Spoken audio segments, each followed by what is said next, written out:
ये है दैनिक प्रातःकाल का डिजिटल एडिशन प्रातःकाल लाइव।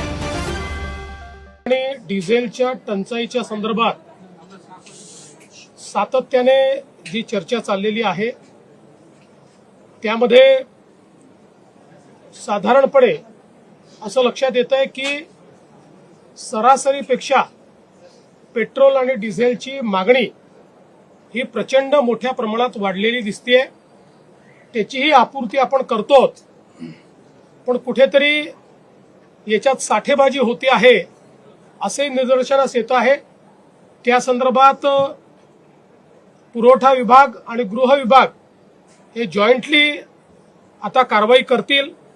मी केवळ आपल्या निदर्शनास आणू इच्छितो की पेट्रोलच्या संदर्भात जी काही सरासरी वापर आपला आहे, मागणी आपली आहे, त्यापेक्षा 23% जास्त आता आपण पुरवठा करतो।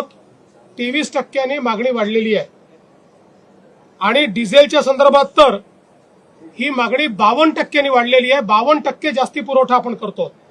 म्हणजे सरासरी मागील वर्षी किंवा याही वर्षी प्रतिदिनाचा जो पुरवठा या काळातला त्या पुरवठ्यापेक्षा 52% जास्त डिझेल हे आता पेट्रोल पंपाच्या माध्यमातून आपण पुरवतो आणि तरीही टंचाई सदृश स्थिती ही तयार होते।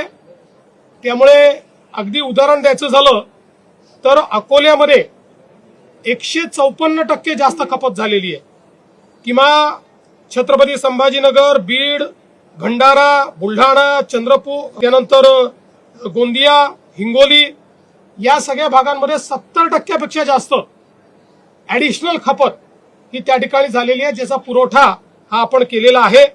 आणि म्हणूनच एकीकडे शेतकऱ्यांना डिझेल मिळालं पाहिजे याकरता आपण प्रयत्न करतो, पण निश्चितपणे त्याचा फायदा किंवा गैरफायदा हा काही लोक घेत आहेत।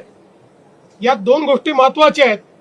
एकीकडे नॉर्मल पेट्रोल डिझेलची खपत वाढलेली आहे आणि त्याचवेळी कमर्शियल जे ऑइल आहे, पेट्रोल डिझेल आहे, याची खपत मात्र थोडी कमी होताना दिसते आहे।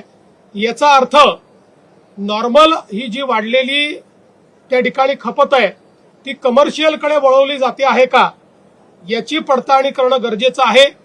त्या दृष्टीनं आज आम्ही आदेश दिलेले आहेत, कारण आपण समजू शकता 52% वाढ आणि त्याची आपूर्ती आपण करतो, याचा अर्थ कुठेतरी याच्यामध्ये कोणीतरी साठेबाजी करताय आणि म्हणून ती साठेबाजी थांबवण्याचा प्रयत्न आमचा चाललेला आहे।